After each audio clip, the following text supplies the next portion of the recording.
서울의 분주한 거리에서 멀리 떨어진 한적한 아파트에서 김미라는 창밖으로 흩날리는 벚꽃을 바라보며 깊은 한숨을 내쉬었다. 오늘은 그녀의 50번째 생일이었다.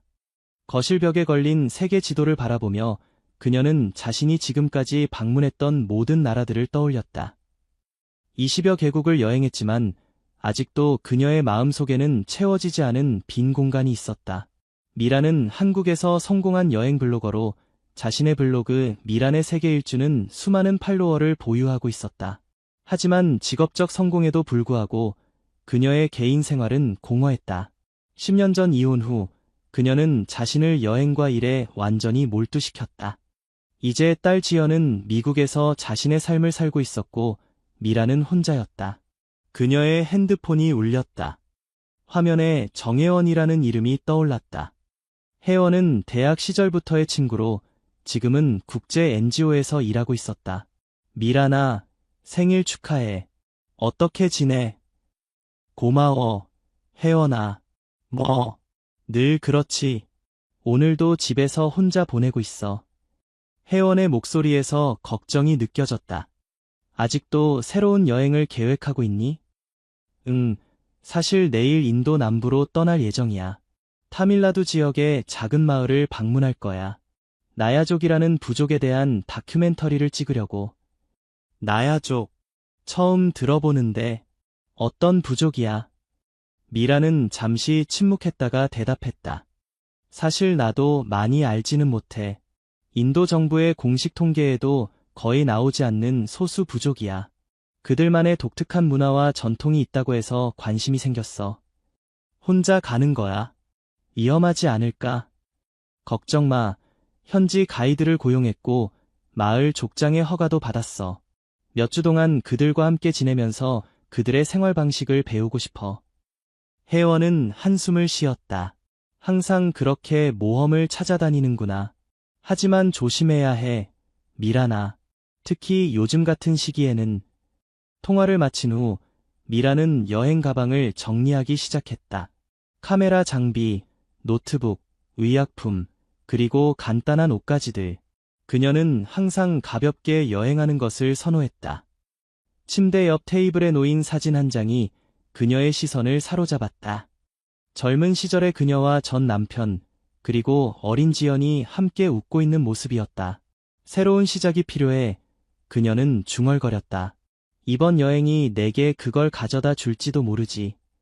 다음 날 아침, 미라는 인천국제공항으로 향했다.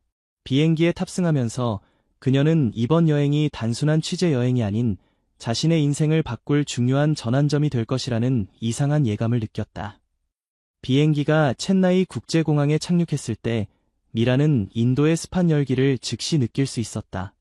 공항 밖에서 그녀를 기다리고 있던 가이드 라지브가 그녀를 반갑게 맞이했다. 김 씨, 인도에 오신 것을 환영합니다. 여행은 어떠셨어요? 미라는 미소를 지으며 대답했다. 감사합니다. 라지브 씨, 조금 지치긴 했지만 이곳에 도착하니 설레네요. 라지브는 그녀의 가방을 들고 낡은 지프로 안내했다. 나야족 마을까지는 약 5시간 정도 걸립니다. 도로 상태가 좋지 않아 조금 불편하실 수 있어요. 그들은 첸나이의 번잡한 거리를 빠져나와 점점 시골 지역으로 들어갔다. 창밖으로 펼쳐지는 풍경은 점점 더 원시적이고 자연 그대로의 모습을 보여주었다. 푸른 논과 야자수숲, 작은 마을들이 차례로 지나갔다. 나야족에 대해 더 알려주실 수 있을까요? 미란이 물었다. 라지브의 얼굴에 미소가 번졌다. 나야족은 매우 특별한 부족입니다. 그들은 수천 년 동안 그들만의 전통과 생활 방식을 유지해왔어요.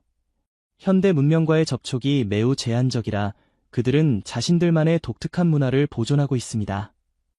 제가 들은 바로는 그들에게는 특이한 결혼 제도가 있다고요. 라지브는 고개를 끄덕였다. 맞습니다. 나야족은 다부일 처제를 실천합니다. 한 여성이 여러 남성과 결혼하는 제도죠. 주로 형제들이 한 여성과 결혼하는 경우가 많습니다. 이는 그들의 사회적, 경제적 상황에서 비롯된 것으로 토지의 분할을 막고 가족 간의 유대를 강화하는 역할을 합니다. 미라는 호기심에 차서 더 많은 질문을 했고, 라지브는 기꺼이 나야족의 역사와 문화에 대해 설명해 주었다. 해가 저물기 시작할 때쯤 그들은 마침내 목적지에 가까워졌다. 저기 보이는 곳이 나야족 마을입니다. 라지브가 손가락으로 가리켰다. 미라는 창밖으로 보이는 작은 마을을 바라보았다. 약 신체 정도의 소박한 집들이 산비탈에 자리 잡고 있었다. 대부분의 집은 진흙과 지프로 만들어져 있었고 몇몇 현대적인 구조물도 보였다. 차가 마을 입구에 도착하자 여러 주민들이 모여들었다. 대부분은 호기심 가득한 눈으로 미란을 바라보았다. 라지브가 현지 언어로 몇 마디 말하자 한 노인이 앞으로 나왔다. 이분이 마을의 족장, 산토시 할아버지입니다. 라지브가 소개했다. 미라는 공손하게 인사를 건네며 허리를 숙였다. 안녕하세요. 제 이름은 김미란입니다. 당신의 마을에 초대해 주셔서 감사합니다. 라지브가 통역을 해주자 산토시 족장은 미소를 지으며 고개를 끄덕였다. 우리 마을에 온 것을 환영합니다. 당신과 같은 먼 나라에서 온 손님이 우리의 삶에 관심을 가져주니 영광입니다. 그날 저녁, 미라는 마을의 게스트하우스에 짐을 풀었다. 그것은 작지만 깨끗한 방으로 기본적인 편의시설이 갖춰져 있었다. 창문 너머로 보이는 마을의 전경은 평화롭고 아름다웠다. 잠들기 전 미라는 일기장을 꺼내 첫인상을 기록했다. 나야족 마을, 첫날. 이곳은 마치 시간이 멈춘 것 같은 느낌이다. 현대 문명의 소음과 혼란에서 벗어나 자연과 조화를 이루며 살아가는 사람들. 이들의 눈에서 본 순수함과 평화로움이 내 마음을 사로잡는다. 내일부터 본격적인 취재를 시작할 예정이다. 이번 여행이 어떤 변화를 가져올지 기대된다. 다음 날 아침, 미라는 일찍 일어나 마을을 탐험하기 시작했다. 해가 떠오르면서 마을 사람들도 하나둘씩 일어나 하루를 시작했다.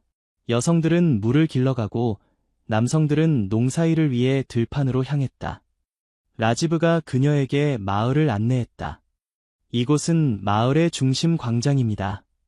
중요한 회의나 축제가 열리는 장소죠. 미라는 주변을 둘러보며 사진을 찍기 시작했다. 그녀의 카메라는 마을의 일상적인 모습들을 담아냈다. 곡식을 빻는 여성들, 천진난만하게 뛰노는 아이들, 장작을 패는 노인들. 각각의 장면은 그녀에게 깊은 인상을 남겼다. 여기 오신 동안 누구와 함께 지내실 예정인가요? 라지브가 물었다. 아직 정해지지 않았어요. 족장님이 적절한 가정을 소개해 주신다고 했잖아요. 라지브는 고개를 끄덕였다. 네, 오늘 오후에 만나실 거예요. 매우 존경받는 가정입니다. 그날 오후, 미라는 산토시 족장의 안내로 한 가정을 방문했다. 그것은 마을에서 비교적 큰 집으로 잘 관리된 정원이 있었다. 이곳이 정진우와 정민호 형제의 집입니다. 족장이 소개했다. 그들은 우리 마을에서 가장 일 잘하는 젊은이들이에요. 진우는 사냥꾼이고 민호는 훌륭한 농부입니다. 미란이 집 안으로 들어서자 두 젊은 남성이 그녀를 맞이했다. 진우는 28세로 강인한 체격과 예리한 눈빛을 가지고 있었다. 민호는 25세로 좀 더 부드러운 인상이었지만 역시 건강해 보였다. 안녕하세요. 미란이 인사했다. 제 이름은 김미란입니다. 당신들의 집에 초대해 주셔서 감사합니다. 진우가 앞으로 나서서 말했다. 우리 집에 오신 것을 환영합니다. 당신이 우리의 생활 방식에 관심을 가져주셔서 영광입니다. 민호도 수줍은 미소로 인사를 건넸다. 저희가 할 수 있는 한 최선을 다해 도와드리겠습니다. 산토시 족장은 계속해서 설명했다. 진우와 민호는 부모님을 일찍 여의었습니다. 그들은 서로를 의지하며 살아왔어요. 이 집에는 그들 둘만 살고 있어 당신이 머물기에 충분한 공간이 있을 겁니다. 미라는 잠시 놀랐다. 그녀는 가족 전체와 함께 지낼 것이라고 생각했었다. 정말 괜찮을까요? 제가 방해가 될까봐 걱정됩니다. 진우는 단호하게 고개를 저었다. 전혀. 오히려 우리에게 큰 도움이 될 겁니다. 당신에게서 외부 세계에 대해 배울 수 있으니까요. 미라는 잠시 고민하다가 수락했다. 좋아요. 감사합니다. 여러분의 환대에 보답할 수 있도록 노력하겠습니다. 그렇게 미라는 진우와 민호의 집에서 지내기 시작했다. 그들은 그녀에게 깨끗한 방을 내주었고 가능한 한 편안하게 지낼 수 있도록 배려했다. 첫 며칠 동안 미라는 마을의 일상을 관찰하고 기록했다. 그녀는 여성들이 요리하고 직무를 짜는 모습, 남성들이 들판에서 일하고 사냥하는 모습, 아이들이 학교에서 배우는 모습 등을 카메라에 담았다. 매일 저녁, 그녀는 진우와 민호와 함께 식사를 하며 그날의 경험을 나누었다. 오늘 마을 여성들이 직무를 짜는 것을 봤어요. 정말 아름다웠어요. 미란이 말했다. 민호는 미소를 지었다. 우리 마을의 여성들은 매우 숙련된 직조공들입니다. 그들이 만든 천은 도시에서도 높은 가격에 팔리곤 해요. 당신의 나라에서는 어떻게 살아가나요? 진우가 물었다. 한국이라는 곳은 어떤 곳인가요? 미라는 한국의 생활, 서울의 번화한 거리들, 기술의 발전, 그리고 바쁜 도시 생활에 대해 이야기했다. 두 형제는 놀라움과 호기심으로 가득 찬 눈으로 그녀의 이야기를 들었다. 그런 곳에서 왜 이런 작은 마을에 오셨나요? 민호가 순진하게 물었다. 미라는 잠시 생각에 잠겼다. 글쎄요. 아마도 내 삶에서 뭔가 다른 것을 찾고 있었던 것 같아요. 더 단순하고 더 의미 있는 것을. 진우는 고개를 끄덕였다. 때로는 단순함 속에서 가장 큰 지혜를 찾을 수 있죠. 시간이 지남에 따라 미라는 진우와 민호에게 점점 더 가까워졌다. 그들은 그녀에게 나야족의 전통과 관습을 가르쳐 주었고, 그녀는 그들에게 외부 세계에 대한 이야기를 들려주었다. 함께 보내는 시간이 늘어날수록 미라는 이 두 형제에게 특별한 애정을 느끼기 시작했다. 진우는 강인하고 보호적이었다. 그는 매일 아침 일찍 사냥을 나갔다가 저녁에 돌아와 그날의 수확물을 가져왔다. 그는 미란에게 사냥 기술과 숲에서 살아남는 방법을 가르쳐 주었다. 민호는 더 사려 깊고 섬세했다. 그는 농사를 지으며 집안일을 돌보았다. 그는 미란에게 요리법과 약초에 대한 지식을 나누었다. 그의 따뜻한 미소와 친절한 성격은 미란에게 큰 위로가 되었다. 어느 날, 미란은 진우와 함께 사냥을 나갔다. 그들은 새벽녘에 출발하여 깊은 숲속으로 들어갔다. 진우는 조용히 움직이며 사냥감의 흔적을 찾았다. 조용히, 그가 속삭였다. 저기 사슴이 있어요. 미라는 그가 가리키는 방향을 바라보았다. 약 50m 떨어진 곳에서 아름다운 사슴 한 마리가 풀을 뜯고 있었다. 진우는 조심스럽게 활을 들어 올려 조준했다. 그 순간 미라는 갑자기 가슴이 아파왔다. 그녀는 진우의 팔을 잡았다. 기다려요. 그냥 두면 안 될까요? 진우는 놀란 표정으로 그녀를 바라보았다. 하지만 이것은 우리의 식량이에요. 알아요. 하지만 오늘은 그냥 관찰만 했으면 해요. 그 아름다운 생명체를. 진우는 잠시 고민하다가 화를 내렸다. 당신의 마음을 이해합니다. 오늘은 다른 사냥감을 찾아볼게요. 그들은 한동안 사슴을 지켜보았다. 그것은 평화롭게 풀을 뜯다가 갑자기 길을 쫑긋 세우고는 숲속으로 사라졌다. 아름다웠어요. 미란이 속삭였다. 진우는 부드러운 눈빛으로 그녀를 바라보았다. 당신처럼요. 미라는 그의 말에 놀라며 얼굴이 붉어졌다. 그녀는 오랫동안 누군가에게 그런 말을 들어본 적이 없었다. 특히 자신보다 훨씬 어린 남자에게서. 돌아가는 길에 진우는 미란에게 자신의 어린 시절 이야기를 들려주었다. 그의 부모님이 어떻게 질병으로 세상을 떠났는지, 그가 어떻게 어린 나이에 동생 민호를 돌봐야 했는지에 대한 이야기였다. 힘들었을 텐데, 미란이 말했다. 진우는 미소를 지었다. 네, 하지만 우리는 서로가 있었기에 견딜 수 있었어요. 그리고 마을 사람들이 우리를 도와주었죠. 집에 돌아왔을 때 민호는 그들을 따뜻한 식사로 맞이했다. 그는 미란이 좋아하는 요리를 특별히 준비해 두었다. 오늘 사냥은 어땠어요? 민호가 물었다. 진우가 대답하기 전에 미란이 말했다. 우리는 사슴을 봤어요. 너무 아름다워서 그냥 두기로 했죠. 민호는 놀란 듯 형을 바라보았다. 진우는 어깨를 으쓱했다. 때로는 아름다움을 그대로 두는 것이 더 가치 있을 때가 있어. 그날 밤, 미라는 잠들기 전에 자신의 감정에 대해 고민했다. 그녀는 이 두 형제에게 특별한 감정을 느끼고 있다는 것을 부정할 수 없었다. 진우의 강인함과 보호적인 성격, 민호의 따뜻함과 배려심. 그들은 각자 다른 방식으로 그녀의 마음을 사로잡았다. 이건 말도 안 돼. 그녀는 생각했다. 나는 그들보다 20년 이상 나이가 많아. 그리고 이곳에 온 건 이를 위해서야, 감정적으로 얽히기 위해서가 아니야. 하지만 그녀의 마음은 이미 다른 길을 가고 있었다. 다음 날, 미라는 민호와 함께 마을의 학교를 방문했다. 그것은 작은 건물이었지만 열심히 공부하는 아이들로 가득 차 있었다. 우리 마을에서는 교육을 매우 중요하게 생각해요. 민호가 설명했다. 비록 자원이 제한적이지만 모든 아이들이 기본적인 교육을 받을 수 있도록 노력하고 있죠. 미라는 아이들이 공부하는 모습을 보며 감동받았다. 그들은 매우 열심히 공부했고 새로운 지식을 얻는데 진심으로 기뻐했다. 당신은 아이들을 좋아하나요? 민호가 물었다. 미라는 미소를 지었다. 네, 저도 딸이 하나 있어요. 지금은 미국에서 살고 있지만요. 당신도 어머니였군요. 그렇다면 우리 아이들에게 한국에 대해 조금 이야기해 주실 수 있을까요? 그들에게는 매우 귀중한 경험이 될 거예요. 미라는 기꺼이 수락했다. 그녀는 아이들에게 한국의 역사, 문화, 그리고 현대 생활에 대해 이야기했다.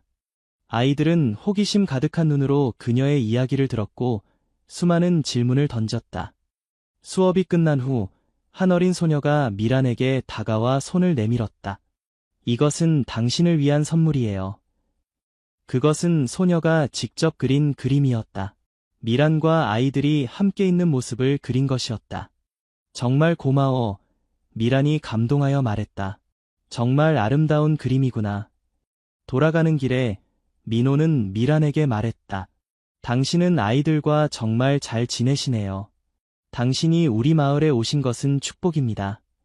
미라는 그의 말에 깊은 감동을 받았다. 그녀는 오랫동안 자신이 누군가에게 필요하다고 느껴본 적이 없었다. 그런데 이곳에서, 이 작은 마을에서 그녀는 환영받고 필요로 하는 존재가 되었다. 그날 저녁, 마을에서는 특별한 축제가 열렸다. 풍년을 기원하는 전통 의식이었다. 미라는 진우와 민호와 함께 축제에 참석했다. 마을 광장은 불빛과 음악으로 가득 차 있었다. 사람들은 전통 의상을 입고 춤을 추며 노래했다. 미라는 처음에는 어색해했지만 곧 분위기에 휩쓸려 함께 즐기기 시작했다. 춤이 한창일 때 진우가 그녀에게 손을 내밀었다. 함께 춤을 추실래요? 미라는 잠시 망설이다가 그의 손을 잡았다. 그들은 불빛 아래에서 함께 춤을 추었다. 진우의 강한 팔이 그녀를 이끌었고 그녀는 오랜만에 자유로움을 느꼈다. 춤이 끝난 후 민호가 그들에게 음료를 가져왔다. 목이 마르셨을 거예요. 세 사람은 함께 앉아 축제를 지켜보았다. 불꽃이 밤하늘을 수놓는 가운데 미라는 이 순간이 영원히 지속되길 바랐다. 고향이 그립지 않으세요? 민호가 물었다. 미라는 잠시 생각에 잠겼다. 글쎄요. 때로는 그립죠. 하지만 이상하게도 이곳에 있으면서 내가 진정으로 필요로 하는 것이 무엇인지 더 명확히 알게 된 것 같아요.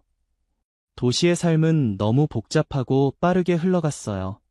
여기서는 삶의 진정한 가치에 대해 생각할 시간이 있네요. 진우가 부드럽게 말했다. 당신이 원한다면 언제든지 이곳을 집이라고 생각하셔도 됩니다. 미라는 그의 말에 놀랐지만 동시에 따뜻함을 느꼈다. 그녀는 아무 말도 하지 않고 그저 미소를 지었다. 축제가 끝나고 그들은 집으로 돌아왔다. 미라는 침대에 누워 천장을 바라보며 자신의 감정을 정리하려 했다. 그녀는 오랫동안 독립적으로 살아왔고 감정적으로 누군가에게 의존한다는 생각을 두려워했다. 그러나 이곳에서 이 두 형제와 함께 있으면서 그녀는 오랫동안 잊고 지냈던 소속감과 안정감을 느꼈다. 다음 날 아침, 미라는 평소보다 늦게 일어났다. 그녀가 부엌으로 나왔을 때 민호는 이미 아침 식사를 준비하고 있었다. 잘 주무셨어요? 민호가 따뜻한 미소로 물었다. 네, 정말 잘 잤어요. 어제 축제가 정말 즐거웠어요. 민호는 그녀에게 차 한 잔을 건넸다. 형은 이미 사냥을 나갔어요. 오늘은 무엇을 하실 계획인가요? 마을의 여성들이 하는 일을 더 자세히 보고 싶어요. 특히 그들의 직조 기술에 관심이 있어요. 좋은 생각이에요. 제가 안내해 드릴게요. 그날 오후, 미라는 민호의 안내로 마을 여성들이 모여 직무를 짜는 곳을 방문했다. 그곳에서 그녀는 전통적인 방법으로 직무를 짜는 기술을 배웠다.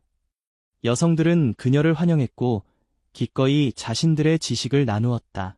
당신의 손가락이 매우 섬세하네요. 한 노인이 미란의 작업을 보며 말했다. 타고난 재능이 있어요. 미라는 감사하게 미소를 지었다. 그녀는 오랫동안 누군가에게 칭찬받은 적이 없었다. 직물짜기는 집중력을 요구하는 작업이었지만 그 과정에서 그녀는 이상한 평화를 느꼈다. 작업을 마치고 돌아오는 길에 미란과 민호는 들판을 가로질러 걸었다. 저녁 노을이 지평선을 붉게 물들이고 있었다. 이곳의 자연은 정말 아름다워요. 미란이 감탄했다. 민호는 고개를 끄덕였다. 네, 우리는 자연과 함께 살아가는 법을 배웠어요. 그것이 우리에게 가장 중요한 교훈이죠. 그들이 집에 돌아왔을 때 진우는 이미 돌아와 있었다. 그는 사냥에서 얻은 멧돼지를 손질하고 있었다. 오늘 운이 좋았어요. 그가 자랑스럽게 말했다. 이것으로 며칠은 충분히 먹을 수 있을 거예요. 그날 저녁, 세 사람은 함께 식사를 준비했다. 미라는 한국 요리 방법을 그들에게 가르쳐 주었고, 진우와 민호는 열심히 배웠다. 그들이 함께 요리하는 모습은 마치 오랫동안 함께 살아온 가족 같았다. 식사를 마친 후, 그들은 집 앞 작은 정원에 앉아 별을 바라보았다. 밤하늘은 수많은 별들로 가득 차 있었고, 공기는 상쾌하고 맑았다. 한국에서는 이렇게 많은 별을 볼 수 없어요. 미란이 말했다. 도시의 불빛 때문에. 진우는 그녀의 옆에 앉아 있었다. 당신이 도시에서 무엇을 하셨는지 궁금해요. 미란은 자신의 이야기를 들려주었다. 그녀가 어떻게 여행 블로거가 되었는지, 어떻게 세계 각국을 여행하며 다양한 문화를 경험했는지, 그리고 어떻게 이혼 후 혼자서 딸을 키웠는지에 대한 이야기였다. 당신은 정말 강한 여성이시군요. 진우가 감탄했다. 미라는 쓴웃음을 지었다. 강하다기보다는 그냥 살아남기 위해 노력했을 뿐이에요. 그것이 바로 강함이죠. 민호가 말했다. 역경 속에서도 포기하지 않는 것. 그들은 밤늦게까지 이야기를 나누었다. 별들이 하나둘 사라지고 동쪽 하늘이 밝아오기 시작했을 때 그들은 마침내 잠자리에 들었다. 다음 날부터 미라는 더욱 적극적으로 마을 생활에 참여하기 시작했다. 그녀는 여성들과 함께 직무를 짜고 아이들에게 한국어를 가르치고 때로는 진우와 함께 사냥을 나갔다. 그녀의 카메라는 이제 단순히 취재 도구가 아닌 소중한 순간들을 기록하는 수단이 되었다. 어느 날 그녀가 마을의 작은 계곡에서 사진을 찍고 있을 때 갑자기 비가 내리기 시작했다. 그녀는 서둘러 장비를 정리하고 근처의 동굴로 대피했다. 동굴 안에는 이미 진우가 있었다. 그는 비를 피해 사냥해서 돌아오는 길이었다. 미란 씨, 그가 놀라며 그녀를 맞이했다. 여기서 무엇을 하고 계셨어요? 계곡에 사진을 찍고 있었어요. 갑자기 비가 와서. 진우는 작은 불을 피웠다. 이 비는 금방 그치지 않을 거예요. 잠시 여기서 기다려야 할 것 같네요. 그들은 불 앞에 나란히 앉았다. 바깥에서는 비가 세차게 내리고 있었고 동굴 안은 불의 따뜻한 빛으로 가득 차 있었다. 이 동굴에는 특별한 이야기가 있어요. 진우가 말했다.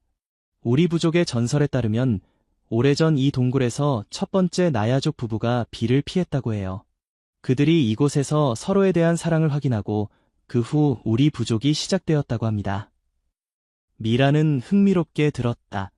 아름다운 이야기네요. 진우는 그녀를 바라보았다. 불빛이 그녀의 얼굴을 부드럽게 비추고 있었다. 미란 씨, 당신에게 말씀드려야 할 것이 있어요. 미라는 그의 진지한 목소리에 놀랐다. 무엇인가요?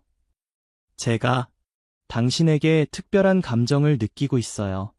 처음 만났을 때부터 당신의 지혜와 강인함, 그리고 따뜻함에 이끌렸어요. 미라는 숨을 들이쉬었다. 그녀는 이 순간이 올 것을 예감했지만 여전히 준비가 되어 있지 않았다. 진 씨, 저는 당신보다 훨씬 나이가 많아요. 저는 진우는 부드럽게 그녀의 손을 잡았다. 나이는 중요하지 않아요. 중요한 것은 우리가 서로에게 느끼는 감정이죠. 그 순간 동굴 입구에서 소리가 들렸다. 그들이 돌아보니 민호가 서 있었다. 그는 젖은 머리카락에서 물방울을 털어내며 들어왔다. 여기 있었군요. 민호가 말했다. 걱정했어요. 그는 그들이 손을 잡고 있는 것을 보았지만 아무 말도 하지 않았다. 대신 그는 조용히 불 앞에 앉았다. 세 사람은 침묵 속에 앉아 있었다. 바깥에서는 여전히 비가 내리고 있었고 동굴 안의 공기는 점점 더 무거워졌다. 마침내 민호가 말했다.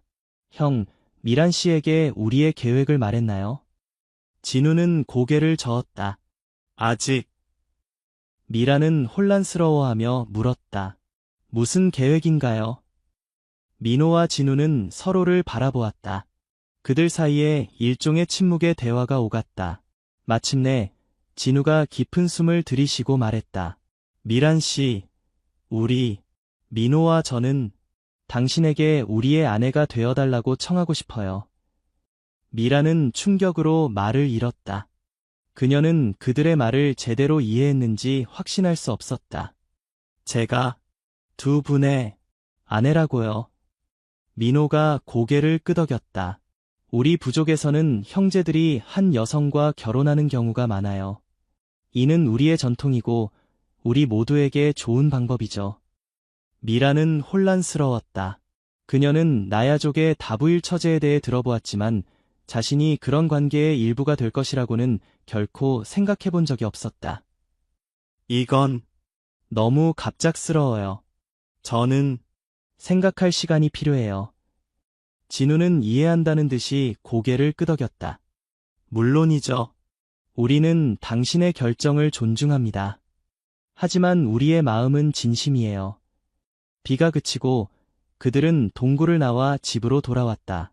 그날 밤 미라는 잠을 이루지 못했다. 그녀는 자신의 감정과 상황에 대해 깊이 생각했다. 한편으로는 그녀는 두 형제에게 특별한 감정을 느끼고 있다는 것을 부정할 수 없었다. 진우의 강인함과 보호적인 성격, 민호의 따뜻함과 배려심. 그들은 각자 다른 방식으로 그녀의 마음을 사로잡았다. 그리고 그녀는 이 마을에서 이 사람들과 함께 있으면서 오랫동안 느끼지 못했던 행복과 소속감을 느꼈다. 하지만 다른 한편으로는 그녀는 두려웠다. 그녀는 50세의 한국 여성이었고 한국에서의 삶, 딸, 그리고 자신의 경력이 있었다. 그리고 무엇보다도 그녀는 이런 형태의 결혼 관계에 대해 아는 것이 거의 없었다. 다음 날 아침, 미라는 일찍 일어나 마을을 산책했다. 그녀는 생각을 정리하기 위해 혼자만의 시간이 필요했다. 그녀가 작은 연못 옆에 앉아 있을 때 마을의 노인 중 한 명인 라키타가 그녀에게 다가왔다. 당신의 마음이 혼란스러워 보이네요. 라키타가 부드럽게 말했다. 미라는 놀랐다. 어떻게 아셨어요? 라키타는 미소를 지었다. 오랜 세월을 살다 보면 사람들의 마음을 읽는 법을 배우게 됩니다. 특히 사랑에 관한 문제일 때는요. 미라는 망설이다가 라키타에게 자신의 상황을 설명했다. 그녀는 진우와 민호의 청혼, 그리고 자신의 혼란스러운 감정에 대해 이야기했다. 라키타는 조용히 들었다. 그녀가 이야기를 마쳤을 때 노인은 말했다. 사랑은 복잡한 것이 아닙니다. 사랑은 단순합니다. 당신의 마음이 이끄는 대로 따르세요. 하지만 저는 두 사람을 동시에 사랑할 수 있을지 확신이 없어요. 그리고 이런 관계가 어떻게 작동하는지. 라키타는 부드럽게 웃었다. 우리 부족에서 형제들이 한 여성과 결혼하는 것은 경쟁이 아닌 협력의 관계입니다. 그들은 서로를 보완하며 함께 가정을 이룹니다. 진우와 민호는 서로를 깊이 존중하고 당신을 진심으로 사랑하고 있습니다. 그들은 당신에게 행복을 가져다 줄 것입니다. 미라는 깊이 생각했다. 제가 결정을 내린다면 어떻게 진행되나요? 우리는 특별한 결혼식을 준비할 것입니다. 새 영혼이 하나가 되는 의식이죠. 그리고 당신은 우리 부족의 일원이 됩니다. 미라는 고개를 끄덕였다. 고맙습니다. 라키타 할머니. 당신의 말씀이 큰 도움이 되었어요. 그녀는 천천히 집으로 돌아왔다. 진우와 민호는 그녀를 기다리고 있었다. 그들의 눈에는 불안과 기대가 섞여 있었다. 미란 씨. 진우가 조심스럽게 말을 꺼냈다. 미라는 깊은 숨을 들이쉬었다. 저는 많은 생각을 했어요. 이것은 저에게 매우 낯설고 두려운 일이지만 저는 당신들과 함께하고 싶어요. 두 분의 청혼을 받아들이겠습니다. 진우와 민호의 얼굴에 기쁨이 번졌다. 그들은 서로를 바라보며 미소를 지었다. 정말인가요? 민호가 믿을 수 없다는 듯이 물었다. 미라는 고개를 끄덕였다. 네, 정말이에요. 하지만 천천히 진행했으면 해요. 저는 아직 이 모든 것에 익숙하지 않아요. 진우는 그녀의 손을 잡았다. 우리는 당신이 원하는 만큼 천천히 진행할 거예요. 중요한 것은 우리가 함께한다는 사실이니까요. 그날 저녁, 세 사람은 함께 식사를 하며 미래에 대해 이야기했다. 그들은 어떻게 함께 살아갈지, 어떤 역할을 맡을지에 대해 솔직하게 대화했다. 미라는 여전히 불안했지만 동시에 기대감도 느꼈다. 다음 날, 그들은 산토시 족장에게 그들의 결정을 알렸다. 족장은 기쁨으로 그들을 축복했다. 이것은 우리 마을의 큰 축복입니다. 그가 말했다. 우리는 가능한 한 빨리 결혼식을 준비할 것입니다. 결혼식 준비가 시작되었다. 마을 전체가 이 특별한 행사를 위해 움직였다. 여성들은 미란을 위한 특별한 의상을 준비했고 남성들은 결혼식이 열릴 장소를 장식했다. 미라는 이 모든 것이 꿈만 같았다. 그녀는 자신이 50세에 새로운 삶을 시작할 것이라고는 결코 생각해 본 적이 없었다. 특히 두 남성과의 결혼을 통해서. 결혼식 전날 밤 미라는 마을의 여성들과 함께 특별한 의식에 참여했다. 그들은 그녀를 강가로 데려가 전통적인 정화 의식을 진행했다. 그녀의 몸은 향신료와 꽃으로 만든 혼합물로 씻겨졌고 그녀의 손과 발에는 아름다운 해나 문양이 그려졌다. 이 문양들은 당신의 새로운 삶의 축복과 행운을 상징합니다. 라키타가 설명했다. 그날 밤 미라는 별도의 집에서 혼자 지냈다. 그녀는 창밖으로 보이는 별들을 바라보며 자신의 선택에 대해 생각했다. 그녀는 여전히 두려웠지만 동시에 이것이 옳은 결정이라는 확신도 있었다. 결혼식 당일 마을 전체가 축제 분위기로 가득 찼다. 중앙광장은 꽃과 색색의 천으로 장식되었고 사람들은 그들의 가장 좋은 옷을 입고 모였다. 미라는 마을 여성들의 도움으로 전통 의상을 입었다. 그것은 붉은색과 금색의 화려한 살이었고 그녀의 머리에는 꽃으로 만든 화환이 씌워졌다. 당신은 정말 아름다워요. 라키타가 감탄했다. 의식이 시작되었다. 진우와 민호는 마을 중앙에 설치된 특별한 제단 앞에 서 있었다. 그들도 전통 의상을 입고 있었고 그들의 얼굴에는 기대와 긴장이 섞여 있었다. 미란이 제단으로 걸어갈 때 마을 사람들은 노래를 부르고 꽃잎을 뿌렸다. 그녀는 자신의 심장이 빠르게 뛰는 것을 느꼈다. 제단 앞에서 산토시 족장이 의식을 집행했다. 그는 세 사람의 손을 함께 묶고 신성한 물로 축복했다. 오늘 이 세 영혼은 하나가 됩니다. 그가 선언했다. 그들의 결합이 우리 마을에 축복을 가져올 것입니다. 진우와 민호는 차례로 미란에게 약속을 했다. 그들은 그녀를 사랑하고 보호하고 존중할 것을 맹세했다. 마지막으로 미란의 차례가 되었다. 그녀는 떨리는 목소리로 말했다. 저는 두 분을 남편으로 받아들이고 당신들을 사랑하고 존중할 것을 약속합니다. 우리가 함께 새로운 삶을 시작하기를 바랍니다. 의식이 끝나고 축제가 시작되었다. 음식과 음료가 풍성하게 제공되었고 사람들은 밤늦게까지 춤추고 노래했다. 미란, 진우, 민호는 이제 공식적으로 부부가 되었다. 그들은 새로 준비된 집으로 안내되었다. 그것은 마을에서 가장 크고 아름다운 집 중 하나였으며 세 사람이 함께 살기에 충분한 공간이 있었다. 첫날 밤 미란은 긴장했지만 진우와 민호는 그녀를 존중하고 배려했다. 그들은 그녀가 준비될 때까지 기다릴 것이라고 약속했다. 다음 날부터 그들은 새로운 가정으로서의 생활을 시작했다.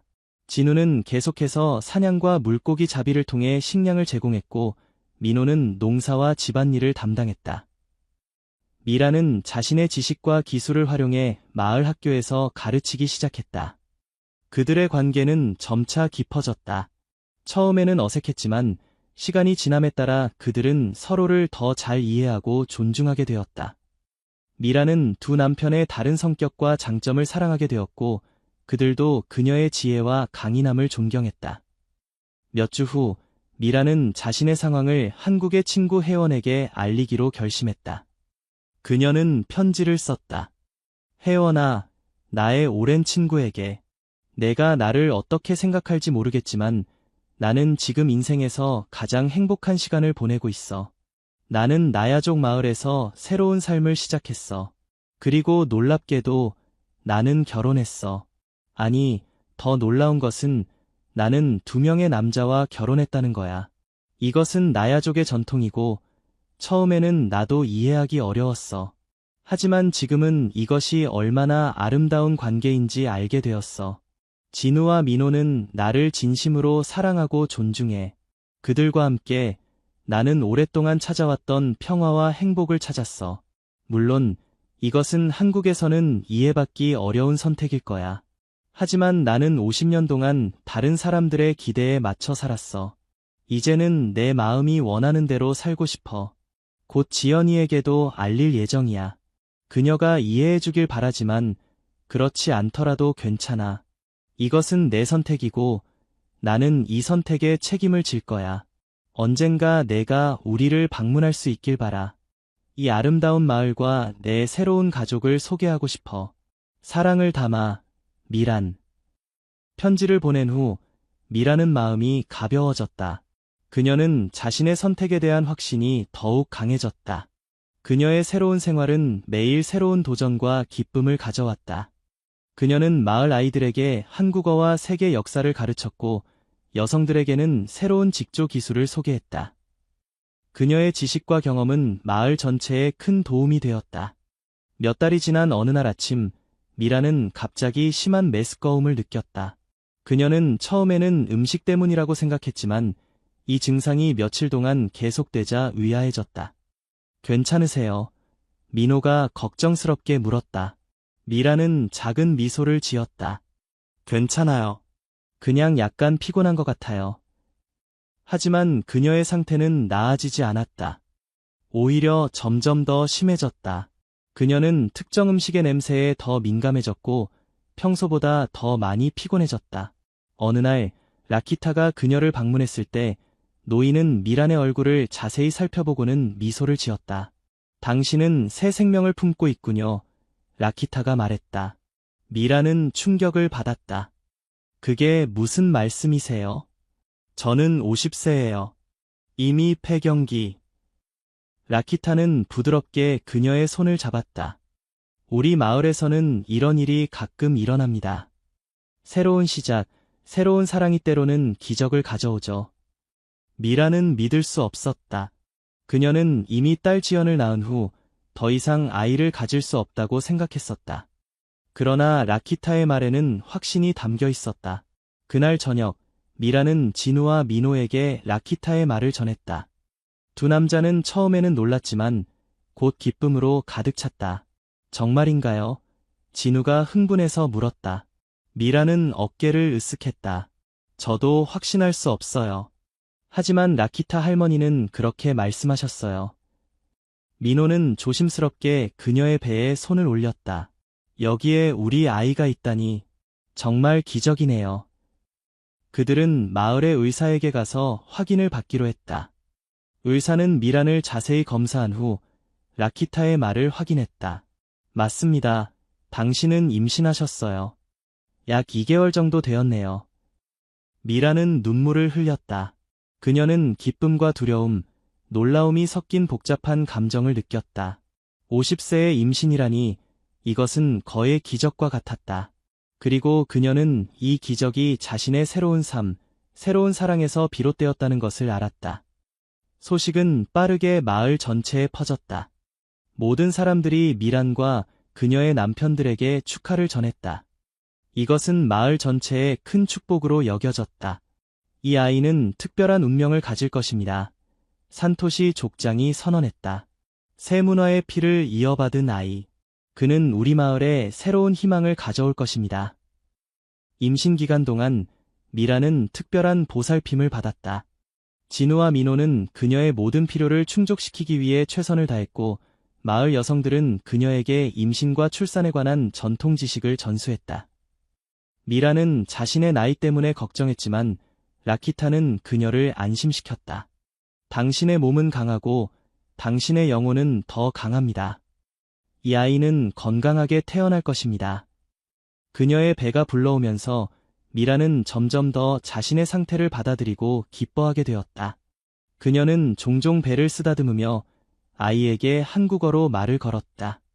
안녕, 우리 아기. 엄마야. 너는 정말 특별한 아이란다. 새 부모의 사랑을 받고 자랄 거야. 진우와 민호는 미란의 이런 모습을 보며 미소 지었다. 그들은 종종 그녀의 배에 귀를 대고 아기의 움직임을 들으려고 했다. 아기가 누구를 닮을까요? 민호가 어느 날 물었다. 미란은 웃었다. 중요한 건 아기가 건강하게 태어나는 거예요. 하지만 당신들 둘 다 잘생겼으니 아마 아주 예쁜 아기일 거예요. 임신 7개월 차에 미라는 딸 지연에게 편지를 쓰기로 결심했다. 그녀는 자신의 새 생활과 임신 소식을 알리고 싶었다. 사랑하는 지연에게 오랫동안 연락하지 못해 미안해. 나는 지금 인도 남부의 작은 마을에 살고 있어. 처음에는 취재를 위해 왔지만 이제는 이곳이 내 집이 되었단다. 내게 말하기 어려운 소식이 있어. 나는 결혼했어. 그리고 더 놀라운 것은 나는 2명의 남자와 결혼했다는 거야. 이것은 이곳 나야족의 전통이고 처음에는 나도 이해하기 어려웠어. 하지만 지금은 이 관계가 얼마나 아름답고 의미 있는지 알게 되었단다. 그리고 더 놀라운 소식은 나는 임신했어. 그래, 너의 50세 된 엄마가 임신했어. 의사들도 이것이 기적이라고 말해. 나는 몇 달 후면 아기를 낳게 될 거야. 내가 이 소식을 어떻게 받아들일지 걱정되지만 나는 지금 정말 행복해. 이곳에서 나는 오랫동안 찾아왔던 평화와 사랑을 찾았어. 진우와 민호는 나를 진심으로 사랑하고 존중해주고 이 마을 사람들은 나를 가족처럼 대해줘.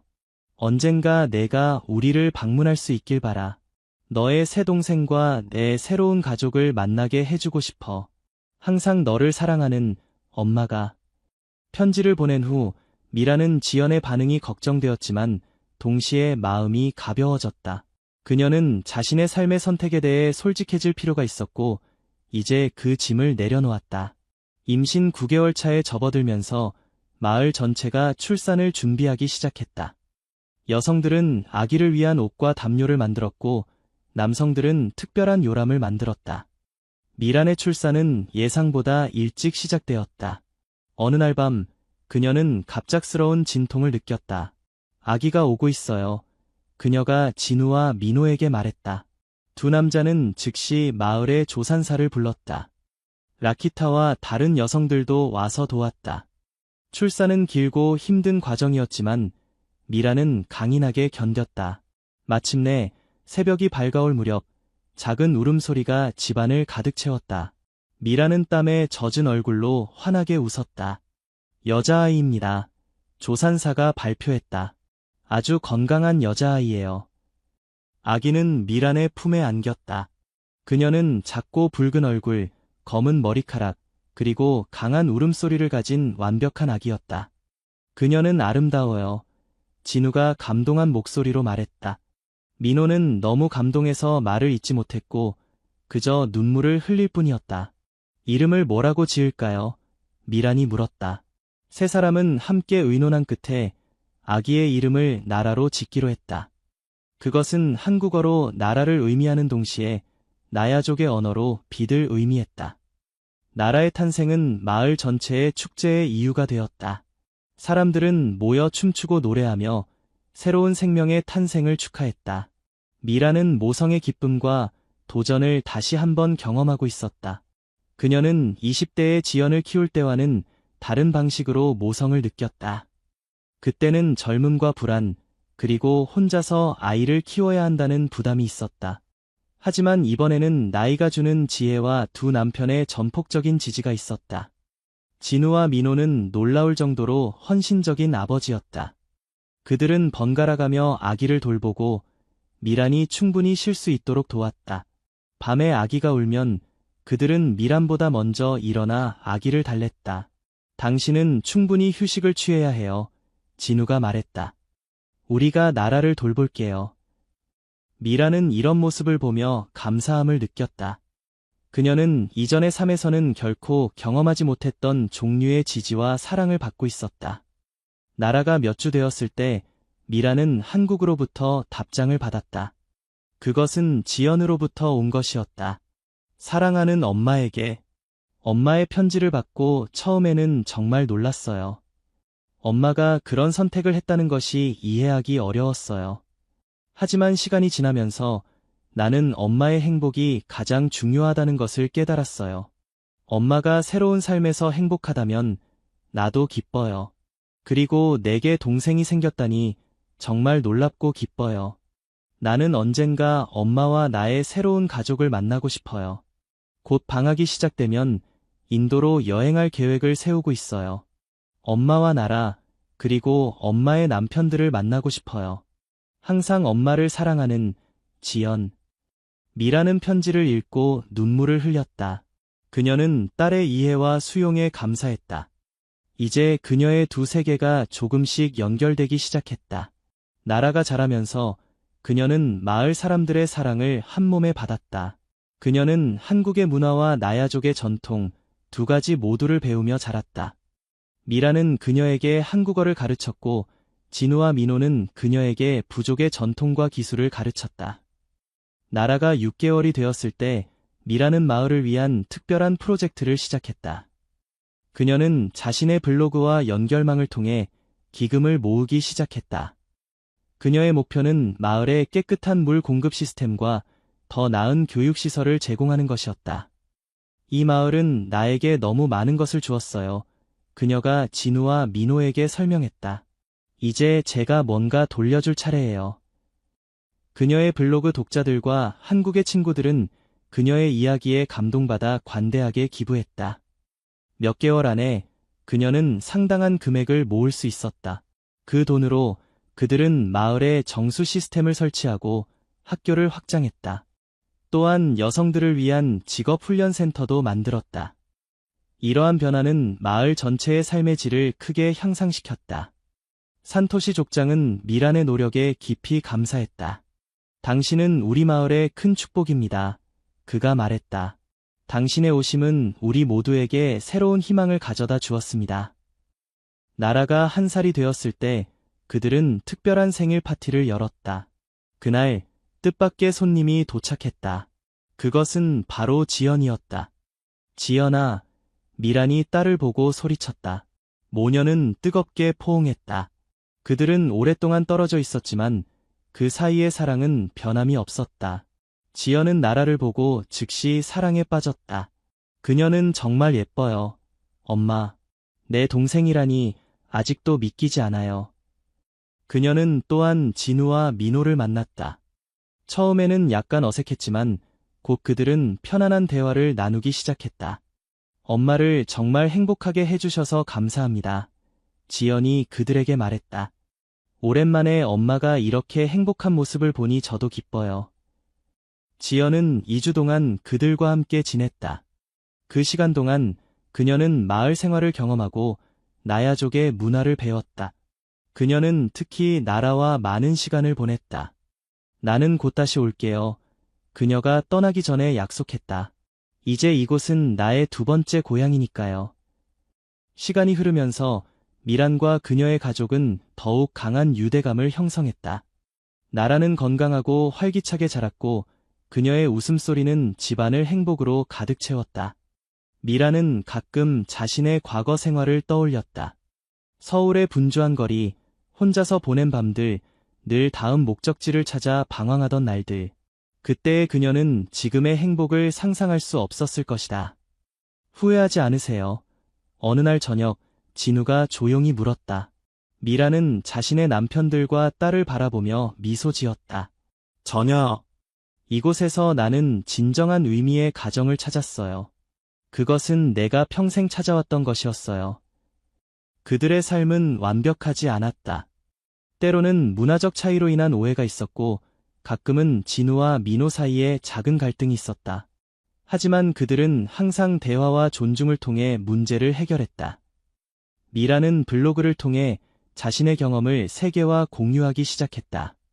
그녀는 나야족의 문화, 다부일 처제의 실제, 그리고 자신의 개인적인 여정에 대해 썼다. 그녀의 이야기는 많은 사람들에게 영감을 주었고, 그녀의 블로그는 더 많은 독자를 끌어들였다. 그녀는 또한 마을의 여성들에게 디지털 기술을 가르쳐 그들이 자신들의 직조품을 온라인으로 판매할 수 있도록 도왔다. 이 프로젝트는 성공적이었고 마을 경제에 새로운 수입원을 제공했다. 나라가 3살이 되었을 때 미라는 다시 한번 놀라운 소식을 받았다. 그녀는 다시 임신했다. 이건 정말 기적이에요. 의사가 말했다. 당신의 몸은 매우 특별합니다. 이번에는 쌍둥이였다.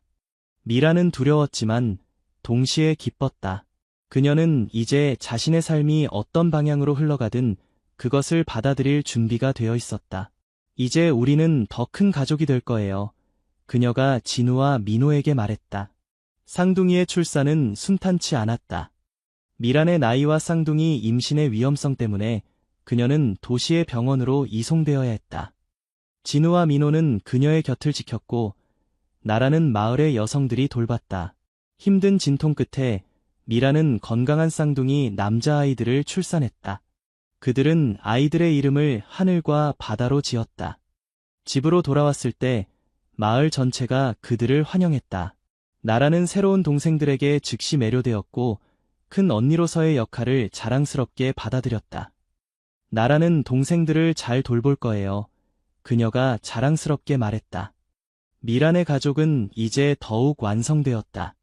새 아이들과 두 남편들과 함께 그녀는 자신이 상상했던 것보다 더 풍요로운 삶을 살고 있었다. 지연은 정기적으로 그들을 방문했고 때로는 한국의 친구들도 데려왔다. 미란의 이야기는 여러 매체에 소개되었고 많은 사람들이 그녀의 독특한 삶의 방식에 관심을 가졌다. 어떤 사람들은 그녀의 선택을 비판했지만 더 많은 사람들은 그녀의 용기와 진정성에 감동받았다. 그녀는 자신의 행복을 위해 기꺼이 사회적 규범에 도전했고 그 결과 예상치 못한 축복을 받았다. 시간이 흐르면서 미라는 마을의 원로 중 한 명으로 존경받게 되었다. 그녀의 지혜와 경험은 많은 사람들에게 가치 있는 자원이 되었다. 그녀는 특히 여성들의 권리와 교육에 관심을 가지고 많은 젊은 여성들이 자신의 꿈을 추구할 수 있도록 도왔다. 나라가 7살, 쌍둥이들이 4살이 되었을 때 미라는 자신의 이야기를 책으로 출판했다. 그것은 자신의 여정, 선택, 그리고 발견한 행복에 대한 솔직한 이야기였다. 나는 50세에 새로운 삶을 시작했어요. 그녀가 책에 서문했었다. 그리고 그것은 내 인생에서 가장 아름다운 모험이 되었습니다. 나는 다른 문화, 다른 전통, 그리고 다른 방식의 사랑을 발견했습니다. 이 여정에서 나는 진정한 행복이 무엇인지 배웠습니다. 책은 전 세계적으로 성공을 거두었고 많은 사람들에게 영감을 주었다. 특히 중년의 여성들에게 그녀의 이야기는 새로운 가능성에 대한 희망을 주었다. 나라가 10살이 되었을 때 미라는 가족과 함께 한국을 방문했다. 그녀는 진우, 민호, 그리고 세 아이들과 함께 서울을 여행했다. 그것은 그녀에게 과거와 현재를 연결하는 중요한 여행이었다. 서울에서 그들은 지연과 그녀의 남자친구를 만났다. 그들은 함께 미란의 어머니를 방문했다. 어머니는 처음에는 충격을 받았지만 곧 미란의 행복을 보고 그녀의 선택을 받아들였다. 너는 항상 다른 아이였어. 어머니가 미소 지으며 말했다. 하지만 너는 항상 옳은 선택을 했어. 그들은 2주 동안 한국에 머물렀다. 그 시간 동안 미라는 아이들에게 자신의 고국을 보여주었다. 그들은 한국의 역사적인 장소들을 방문하고 한국 음식을 맛보고 한국의 문화를 경험했다. 어머니의 나라는 정말 아름다워요. 나라가 감탄했다. 한국에서의 시간은 빠르게 지나갔고 곧 그들은 인도로 돌아갔다. 하지만 이 여행은 그들 모두에게 소중한 추억이 되었다. 마을로 돌아온 후 미라는 자신의 삶을 돌아보는 시간을 가졌다. 그녀는 이제 56세였지만 그녀의 삶은 그 어느 때보다 더 풍요롭고 의미 있었다. 그녀는 자신의 선택에 감사했다. 그녀는 두려움을 극복하고 자신의 마음을 따랐다. 그 결과 그녀는 자신이 꿈꾸지도 못했던 행복을 찾았다. 미란의 이야기는 많은 사람들에게 영감의 원천이 되었다. 그녀는 나이, 문화, 전통의 경계를 넘어 진정한 사랑과 행복을 찾은 여성이었다. 그리고 그녀의 여정은 아직 끝나지 않았다. 해가 저물 때 미라는 종종 자신의 집 앞 작은 정원에 앉아 별을 바라보곤 했다.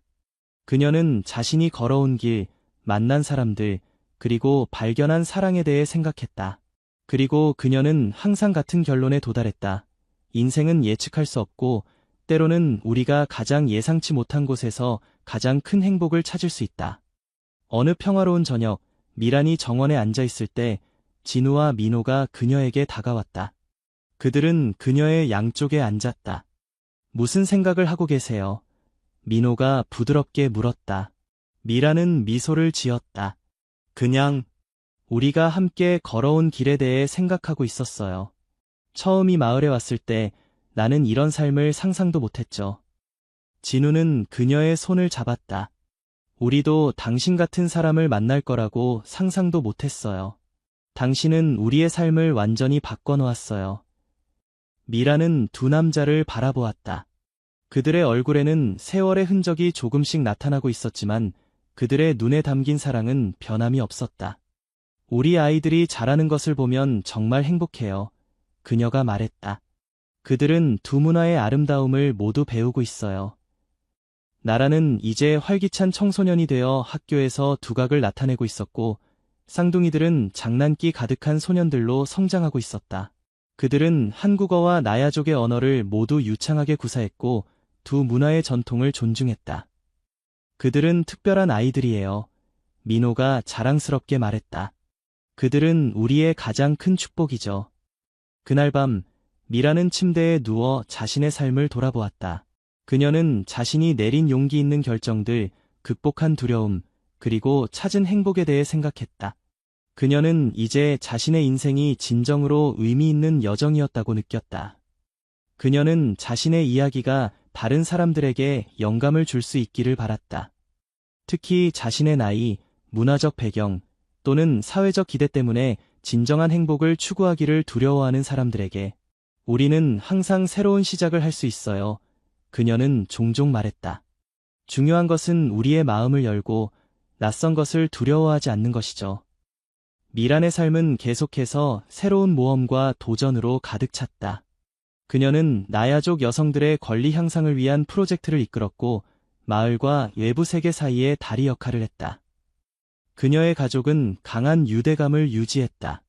그들은 함께 웃고 함께 울고 함께 성장했다. 그들의 관계는 어려움도 있었지만 그들은 항상 사랑과 존중으로 그것을 극복했다.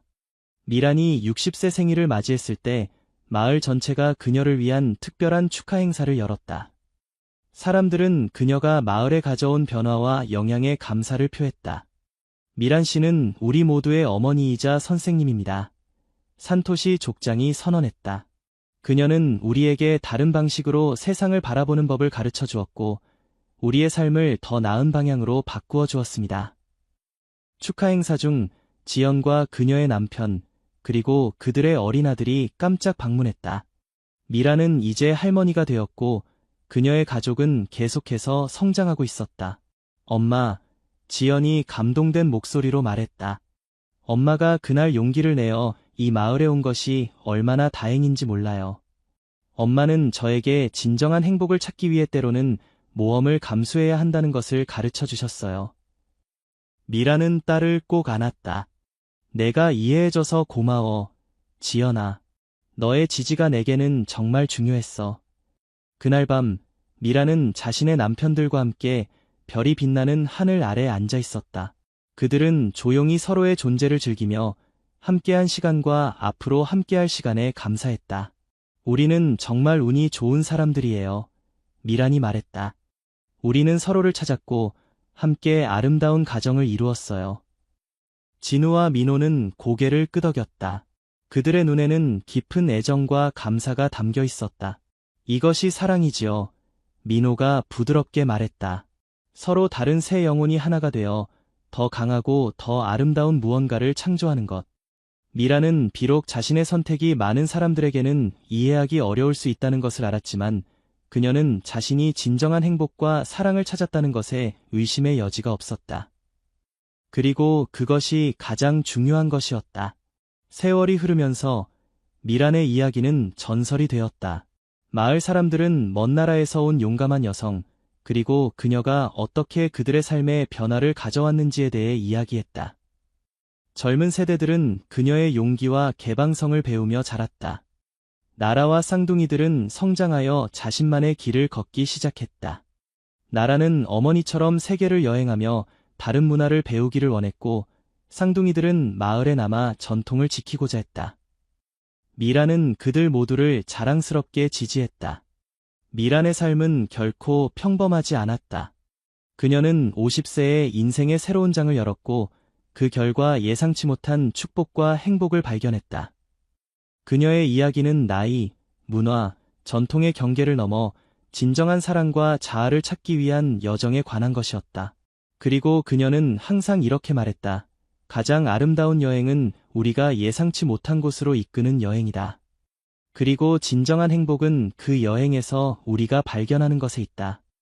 미란의 삶은 이제 평화롭고 충만했다. 그녀는 두 문화 사이에서 다리가 되어 그녀가 사랑하는 두 세계를 연결했다. 그녀의 집은 항상 웃음소리와 사랑으로 가득 찼고, 그녀의 마음은 만족감으로 가득 찼다. 어느 아름다운 저녁, 미라는 자신의 정원에 앉아 석양을 바라보았다. 진우와 민호는 그녀 옆에 앉아 있었고, 멀리서 그들의 아이들이 놀고 있는 소리가 들렸다. 우리는 정말 행복한 사람들이에요. 그녀가 말했다. 그리고 그것은 진실이었다. 그들은 서로 다른 세계에서 왔지만 함께 그들만의 세계를 창조했다. 그것은 사랑, 존중, 그리고 이해로 가득 찬 세계였다. 미란의 이야기는 많은 사람들에게 영감을 주었다. 그녀는 자신의 마음을 따르고 사회적 기대와 편견을 초월하여 진정한 행복을 찾은 여성이었다. 그녀의 용기와 개방성은 그녀에게 예상치 못한 축복을 가져다 주었고, 그녀는 그것에 항상 감사했다. 그리고 그녀가 밤하늘의 별들을 바라볼 때마다 그녀는 자신의 여정이 얼마나 놀랍고 아름다웠는지 다시 한번 깨달았다. 그녀는 50세에 새로운 시작을 했고, 그것은 그녀 인생 최고의 결정이었다. 미란의 이야기는 결코 끝나지 않았다. 그것은 계속해서 발전하고 성장하고 새로운 장을 열어가고 있었다. 그리고 그녀는 그 여정의 매 순간을 사랑했다. 해가 완전히 저물고 밤이 그들을 감쌌을 때 미라는 자신의 남편들의 손을 꼭 잡았다. 그들은 말없이 서로를 바라보았지만 그들의 눈에는 수천 개의 이야기와 약속이 담겨 있었다. 그리고 그것이 진정한 사랑이었다. 국경, 언어, 문화, 나이를 초월한 사랑. 그것은 미란이 50세에 발견한 가장 소중한 선물이었고, 그녀는 그것을 영원히 간직할 것이다. 우리는 함께 걸어갈 거예요. 진우가 부드럽게 말했다. 항상 서로를 지지하며 민호가 덧붙였다. 미라는 미소를 지었다. 그리고 우리는 항상 서로를 사랑할 거예요. 그들의 이야기는 계속되었고 그들의 사랑은 시간이 지날수록 더욱 깊어졌다. 미라는 이제 자신의 삶이 완전하다고 느꼈다. 그녀는 두려움을 극복하고 낯선 것을 받아들이고 새로운 가능성에 자신을 열었다. 그리고 그 결과 그녀는 자신이 꿈꾸지도 못했던 행복을 발견했다. 미란의 이야기는 하나의 중요한 메시지를 담고 있었다. 진정한 행복은 종종 우리가 가장 예상치 못한 곳에서 발견된다. 그리고 그것을 찾기 위해서는 때때로 우리는 익숙한 것을 떠나 낯선 것을 받아들이고 새로운 시작을 할 용기가 필요하다. 그리고 그것이 바로 미란이 한 일이었다. 그녀는 50세에 용기를 내어 새로운 여정을 시작했고 그 결과 그녀는 사랑, 가족, 그리고 진정한 의미를 발견했다. 그녀의 이야기는 계속될 것이다. 세대를 거쳐, 문화를 넘어, 시간을 초월하여. 그것은 사랑, 용기, 그리고 새로운 시작에 관한 이야기이다. 그리고 그것은 우리 모두에게 영감을 줄 것이다. 미란의 여정은 끝이 아니라 새로운 시작이었다. 그리고 그녀는 그 여정의 매 순간을 소중히 여겼다. 그녀는 이제 자신의 삶이 얼마나 풍요롭고 의미 있는지 진심으로 감사했다. 그리고 그녀는 항상 이렇게 말했다. 인생은 예측할 수 없고 때로는 우리가 가장 예상치 못한 곳에서 가장 큰 행복을 찾을 수 있다. 중요한 것은 우리의 마음을 열고 새로운 가능성을 받아들이는 것이다. 미란의 이야기는 여기서 끝나지 않는다. 그것은 계속해서 발전하고 성장하고 새로운 장을 열어갈 것이다. 그리고 그녀는 그 여정의 매 순간을 사랑할 것이다. 밤이 깊어갈 때 미란, 진우, 민호는 함께 별들을 바라보았다. 그들의 마음은 평화와 만족감으로 가득 찼다. 그들은 서로를 찾았고 함께 아름다운 가정을 이루었다. 그리고 그것이 가장 중요한 것이었다. 그들의 사랑은 국경, 언어, 문화, 나이를 초월했다. 그것은 미란이 50세에 발견한 가장 소중한 선물이었고 그녀는 그것을 영원히 간직할 것이다. 그리고 이것이 바로 진정한 행복이다. End. 후에 놓인 별들 아래 미라는 조용히 웃었다. 그녀의 인생은 그녀가 상상한 것과는 완전히 다른 방향으로 흘러갔지만 그것은 그녀가 꿈꿀 수 있는 가장 아름다운 여정이 되었다. 그녀는 자신의 선택에 조금도 후회가 없었다. 오히려 그녀는 자신이 용기를 내어 새로운 시작을 했다는 것에 감사했다. 그리고 그녀는 알았다. 이것이 바로 그녀가 평생 찾아왔던 집이라는 것을, 그리고 이 사람들이 바로 그녀의 진정한 가족이라는 것을. 밤하늘의 별들은 그들 위에서 반짝였고 미라는 평화로운 마음으로 눈을 감았다. 그녀는 이제 집에 있었다. 한국의 작은 어촌마을 강릉 근처 바다가 내려다 보이는 언덕 위에 자리 잡은 작은 집, 그곳에서 민호는 세상의 빛을 처음 보았다. 하지만 그의 탄생은 기쁨보다는 충격과 슬픔으로 가득했다. 민호는 두 다리 없이 태어났기 때문이다. 어떻게 이런 일이? 민호의 아버지 김태주는 의사의 설명을 듣고 망연자실했다. 그의 아내 이수연은 출산 후 아이를 본 순간부터 눈물을 멈추지 못했다. 사랑스러운 그들의 첫 아이가 평생 다리 없이 살아야 한다는 사실을 받아들이기 어려웠다. 선천성하지 결손입니다. 유전적 요인과 환경적 요인이 복합적으로 작용한 결과입니다. 앞으로 아이의 생활에 많은 어려움이 있겠지만 현대의학과 보조기구들로 최대한 도움을 드릴 수 있습니다. 담당 의사의 말은 그들에게 작은 희망을 주었지만 불확실한 미래에 대한 두려움은 여전했다. 태준의 어머니 박영자는 손자의 상태를 듣고 병원으로 달려왔다. 그녀는 아들 부부와 달리 냉정했다. 이런 아이를 어떻게 키우겠니? 평생 집만 될 텐데 시설에 맡기는 게 어떨까? 그녀의 말에 수연은 더욱 격렬하게 울음을 터뜨렸다. 어머니, 그게 무슨 말씀이세요? 이 아이는 우리 아들입니다. 어떤 상태로 태어났든 우리가 책임지고 키울 겁니다. 태준의 단호한 목소리에 영자는 입을 다물었지만 그녀의 눈빛은 여전히 불안과 걱정으로 가득했다.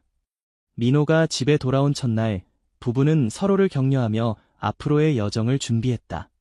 우리 민호, 힘들겠지만 엄마 아빠가 항상 곁에 있을게. 넌 분명 멋진 아이로 자랄 거야. 수연은 작은 아기 침대에 누운 민호의 이마에 부드럽게 키스했다. 시간이 흘러 민호가 3살이 되었을 때 그는 이미 자신이 다른 아이들과 다르다는 것을 알기 시작했다. 그는 두 팔로 바닥을 짚고 기어다니며 주변을 탐험했다. 그의 상체는 또래 아이들보다 강했고 손과 팔의 협응력은 놀라울 정도로 발달했다. 민호야, 오늘은 새로운 의자를 가져왔어. 이걸로 더 높은 곳도 볼 수 있을 거야. 태주는 특별히 제작된 작은 휠체어를 보여주었다. 민호의 눈은 호기심으로 반짝였다. 그는 곧 그 의자에 익숙해졌고 집안을 자유롭게 돌아다닐 수 있게 되었다.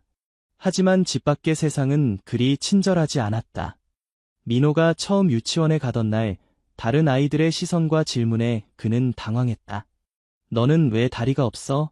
너는 왜 항상 저 의자에 앉아 있어? 순진한 질문들이었지만 민호에게는 날카로운 비수처럼 느껴졌다. 선생님, 민호는 조금 특별한 친구예요. 하지만 그것이 민호가 얼마나 똑똑하고 용감한지를 보여주는 증거이기도 해요. 우리 모두 민호를 응원하고 도와주는 친구가 되어주세요. 유치원 교사 박지영의 따뜻한 설명에 아이들은 점차 민호를 받아들이기 시작했다. 유치원에서의 적응 기간 동안 민호는 자신만의 방식으로 세상을 탐험했다. 그는 그림 그리기와 블록 쌓기에 특별한 재능을 보였다. 그의 손은 마치 마법사의 손처럼 정교하게 움직였고 그가 만든 작품들은 종종 전시되기도 했다. 우리 민호가 미술대회에서 상을 받았대. 수연은 기쁨에 겨워 남편에게 소식을 전했다. 태주는 자랑스러운 표정으로 아들을 껴안았다. 역시 우리 아들이야. 넌 정말 특별한 아이라니까. 초등학교에 입학할 무렵 민호는 더 발전된 휠체어를 사용하게 되었다. 하지만 학교 생활은 유치원보다 더 많은 도전을 안겨주었다. 계단이 많은 학교 건물에서 이동하는 것은 큰 어려움이었고 체육 시간에는 종종 방관자가 되곤 했다. 선생님, 저도 체육 시간에 참여하고 싶어요. 민호의 간절한 요청에 담임 교사 김동현은 고민에 빠졌다. 그는 민호가 참여할 수 있는 활동을 찾기 위해 체육 교사와 상담했고 결국 민호를 위한 특별 프로그램을 만들었다. 민호야, 너는 상체 근력이 뛰어나니까 팔굽혀펴기와 농구 슛 연습을 해보는 건 어떨까? 체육 교사의 제안에 민호는 눈을 반짝였다. 그날부터 민호는 체육 시간마다 자신만의 훈련을 시작했다. 처음에는 서툴렀지만 곧 그의 상체 근력과 정확성은 놀라운 발전을 보였다. 학교 생활 중 가장 어려웠던 것은 다른 아이들의 시선과 가끔씩 들려오는 놀림이었다. 다리 없는 애, 휠체어 소년 같은 별명들이 그의 귀에 들려올 때마다 민호는 상처받았지만 겉으로는 강한 척했다. 엄마, 나는 왜 다리가 없어요? 10살이 된 민호가 어느 날 저녁 수연에게 물었다. 수연은 마음이 무너져 내리는 것 같았지만 강한 미소를 지으며 대답했다. 민호야, 세상의 모든 사람은 각자 다른 모습으로 태어나. 너는 다리 대신에 더 큰 지혜와 용기, 그리고 따뜻한 마음을 가졌어. 그것이 내가 특별한 이유야.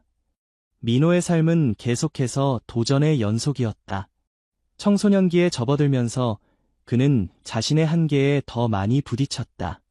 친구들이 축구를 하고 달리기를 하고 자전거를 타는 동안 그는 항상 구경꾼이 되어야 했다. 그럴 때마다 그의 마음속에는 씁쓸함이 깃들었다. 민호야, 이번 주말에 장애인 수영교실이 열린대. 한번 가볼래? 태준의 제안에 민호는 처음에는 망설였다. 하지만 수영장에 가보니 다양한 장애를 가진 사람들이 물속에서 자유롭게 움직이는 모습이 인상적이었다. 물속에서는 다리가 없어도 괜찮아요. 오히려 상체가 강한 민호 같은 학생은 수영에 큰 재능을 보일 수 있어요. 수영 코치 정승훈의 말에 민호는 용기를 내어 물에 들어갔다. 처음에는 두려웠지만 곧 그는 물속에서 느끼는 자유로움에 매료되었다. 민호의 수영 실력은 놀랄 만큼 빠르게 향상되었다. 그의 강한 상체와 탁월한 협응력은 수영에 완벽하게 적합했다. 코치는 민호에게 파라수영 선수로의 가능성을 제안했고, 민호는 새로운 목표를 향해 달려가기 시작했다. 엄마, 나 오늘 50m 자유형에서 개인 최고 기록을 세웠어요. 민호의 눈은 승리의 기쁨으로 빛났다. 수연은 아들을 자랑스럽게 껴안았다. 역시 우리 아들이야. 넌 정말 대단해. 중학교에 입학한 민호는 이제 학교에서도 수영 천재로 알려지기 시작했다. 예전에 그를 놀리던 아이들도 이제는 그의 수영 실력을 인정하고 존중했다. 민호는 지역장애인 수영대회에 출전하여 여러 개의 메달을 따왔고 그의 이야기는 지역신문에도 실리게 되었다.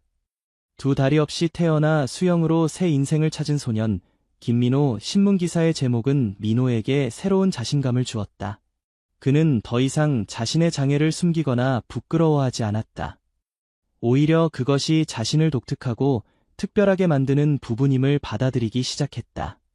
고등학교 시절 민호는 전국장애인 수영대회에서 두각을 나타냈다. 그는 여러 종목에서 금메달을 따며 국가대표 선발 대상으로 주목받기 시작했다. 코치들은 그의 타고난 재능과 끈기 있는 훈련 태도에 감탄했다. 민호 학생, 이대로 계속 훈련한다면 파라올림픽 출전도 가능할 거예요. 국가대표 코치의 말에 민호의 가슴은 뜨거운 열정으로 가득 찼다. 파라올림픽은 그에게 단순한 스포츠 대회가 아니라 자신의 한계를 넘어서는 꿈의 무대였다.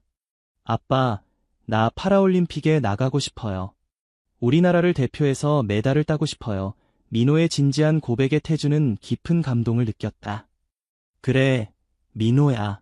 내가 원한다면 우리 가족 모두가 너를 응원할 거야. 꼭 그 꿈을 이루길 바란다. 민호의 고등학교 졸업식 날, 그는 졸업생 대표 연설을 맡았다. 그는 휠체어를 타고 단상에 올라가 학생들과 학부모들 앞에서 자신의 이야기를 나누었다. 저는 두 다리 없이 태어났습니다. 많은 사람들이 제게 할 수 없다고 말했습니다. 하지만 저는 다르게 할 수 있다는 것을 깨달았습니다. 우리 모두는 각자의 방식으로 세상을 헤쳐나갈 수 있습니다. 중요한 것은 포기하지 않는 마음입니다. 그의 연설은 모든 이에게 깊은 감동을 주었고 많은 사람들이 눈물을 흘렸다. 대학에 진학한 민호는 체육학을 전공하면서도 파라올림픽을 위한 훈련을 게을리하지 않았다. 그의 하루는 새벽 훈련으로 시작해 늦은 밤 훈련으로 끝났다. 힘든 일정이었지만 그의 눈에는 항상 꿈을 향한 결연한 의지가 빛났다. 민호 선수, 이번 국제대회에서 좋은 성적을 내면 파라올림픽 출전권을 획득할 가능성이 높아요. 최선을 다해봅시다. 코치의 격려에 민호는 더욱 집중하여 훈련에 임했다. 그는 자신의 약점을 보완하고 강점을 극대화하기 위해 끊임없이 노력했다. 국제대회 당일, 민호는 생애 최고의 컨디션으로 경기에 임했다. 그는 50m 자유형, 100m 자유형, 그리고 50m 접영에서 모두 메달을 획득했다. 특히 100m 자유형에서는 자신의 종목 세계 기록에 근접하는 놀라운 기록을 세웠다. 김민호 선수, 축하합니다. 이번 성적으로 파라올림픽 출전권을 확보하셨습니다. 대한장애인 수영연맹 관계자의 말에 민호는 감격의 눈물을 흘렸다. 그의 오랜 꿈이 마침내 현실이 되는 순간이었다. 파라올림픽 준비 기간 동안 민호는 국가대표 선수촌에서 집중 훈련을 받았다. 그는 자신의 기록을 끊임없이 갱신하며 메달 획득의 가능성을 높여갔다. 코치진은 그의 재능과 노력에 큰 기대를 걸었다. 민호야, 이 대회는 내 인생의 전환점이 될 거야. 내가 지금까지 흘린 땀과 눈물이 빛을 발할 때야. 수영 국가대표 감독 박철수의 말에 민호는 깊이 공감했다. 그는 이 대회가 단순한 메달을 넘어 자신과 같은 장애를 가진 많은 이들에게 희망이 될 수 있음을 알았다. 파라올림픽이 열리는 도시에 도착한 민호는 전 세계에서 모인 선수들을 보며 감동했다. 다양한 장애를 가진 선수들이 각자의 방식으로 한계를 극복하고 스포츠 정신을 보여주는 모습은 그에게 큰 영감을 주었다. 우와, 저 선수는 팔이 없어도 발로 수영을 하네. 저 선수는 시각장애가 있어도 저렇게 빠르게 수영할 수 있구나. 민호는 다른 선수들의 모습을 보며 더욱 용기를 얻었다. 그들 모두는 각자의 방식으로 불가능을 가능으로 바꾸고 있었다. 파라올림픽 개막식 날, 민호는 대한민국 선수단의 일원으로 당당히 입장했다. 그의 얼굴에는 자부심과 기쁨이 가득했다. 관중석에서는 그의 부모님이 한국 국기를 흔들며 열렬히 응원하고 있었다. 저기 우리 아들이 있어요. 태준 씨. 수연은 눈물을 글썽이며 남편의 손을 꼭 잡았다. 태준 역시 감정이 북받쳐 말을 잇지 못했다.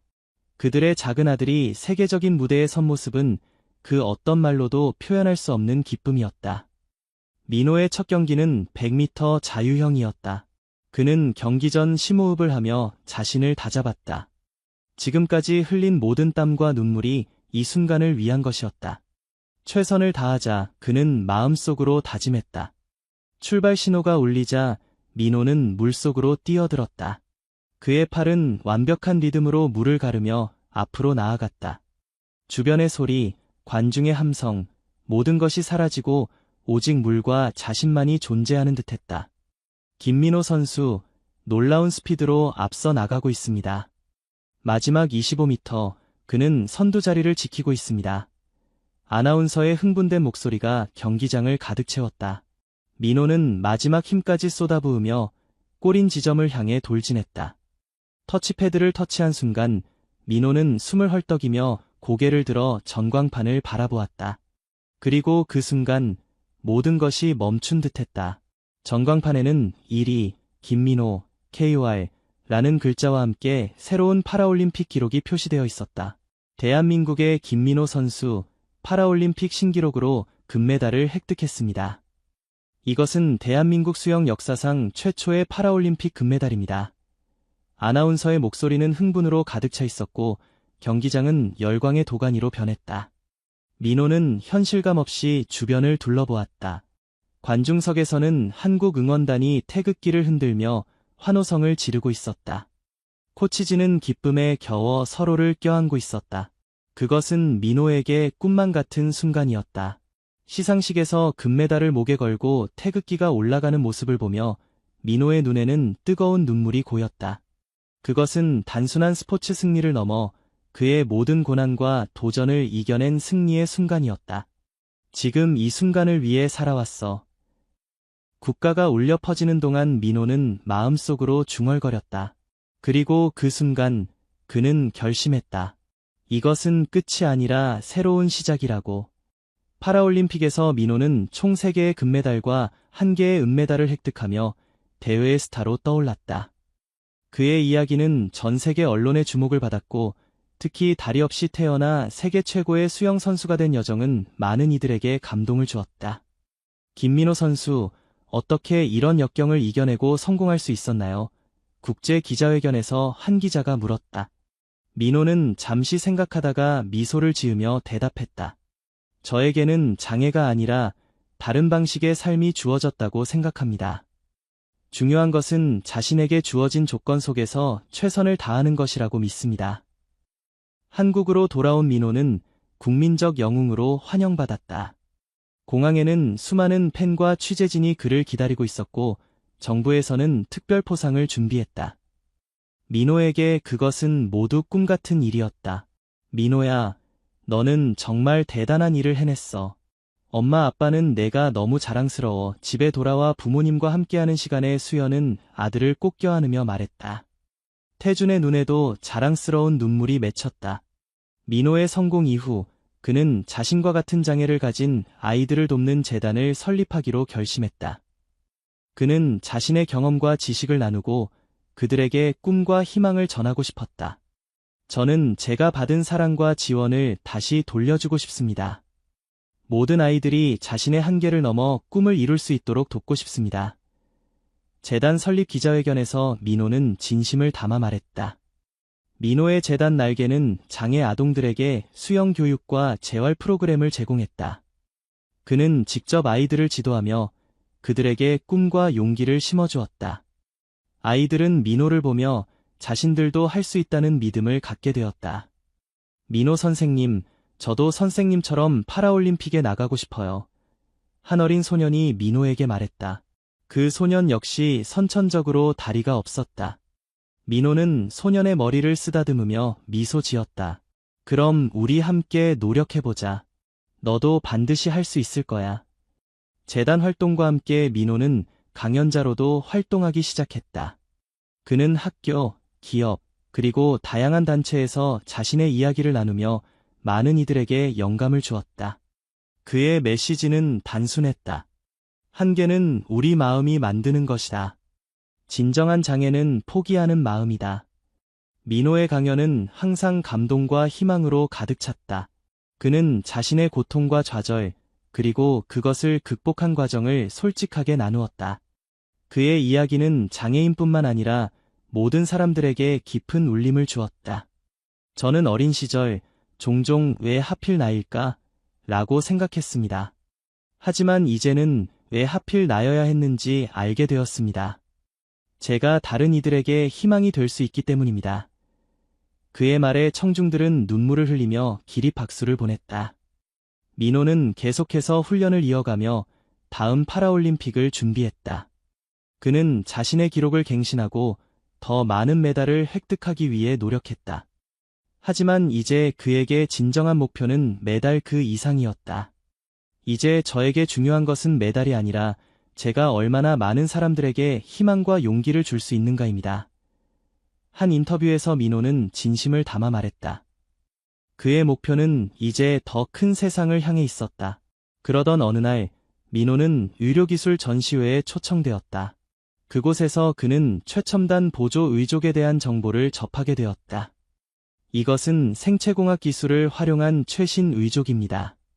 신경 인터페이스를 통해 사용자의 의도를 감지하고 자연스러운 움직임을 구현할 수 있죠. 전시회 담당자는 열정적으로 설명했다. 민호는 호기심 어린 눈으로 의족을 살펴보았다. 그는 평생 휠체어에 의존해왔지만 이 새로운 기술은 그에게 다른 가능성을 보여주는 것 같았다. 제가 이런 기술을 사용할 수 있을까요? 민호는 조심스럽게 물었다. 김민호 선수님 같은 경우는 선천적으로 다리가 없으셔서 평가가 필요합니다. 하지만 최근 의학기술의 발전으로 가능성은 충분히 있습니다. 우리 연구팀과 상담해보시는 게 어떨까요? 민호는 집으로 돌아와 부모님과 이 일을 상의했다. 엄마, 아빠, 저에게 새로운 기회가 생겼어요. 물론 쉽지 않을 거고 성공할지도 확실하지 않지만 도전해보고 싶어요. 부모님은 걱정스러운 표정이었지만 아들의 결심을 존중했다. 민호야, 내가 원한다면 우리는 내 옆에 있을게. 어떤 결과가 나오든 너는 여전히 우리의 자랑스러운 아들이야. 다음 날, 민호는 서울대학교 병원 재활의학과를 찾았다. 그곳에서 그는 최고의 전문가들과 상담을 시작했다. 오랜 검사와 평가 끝에 의사들은 민호에게 가능성을 제시했다. 민호 씨의 경우 선천적으로 다리가 없지만 신경 연결과 근육 상태가 양호합니다. 새로운 의족 시스템을 시도해볼 만한 조건을 갖추고 있습니다. 다만 이것은 실험적인 시술이고 오랜 재활 과정이 필요합니다. 민호는 망설임 없이 도전하기로 결정했다. 제가 평생 물속에서 자유를 느꼈다면 이제는 땅 위에서도 그 자유를 느끼고 싶습니다.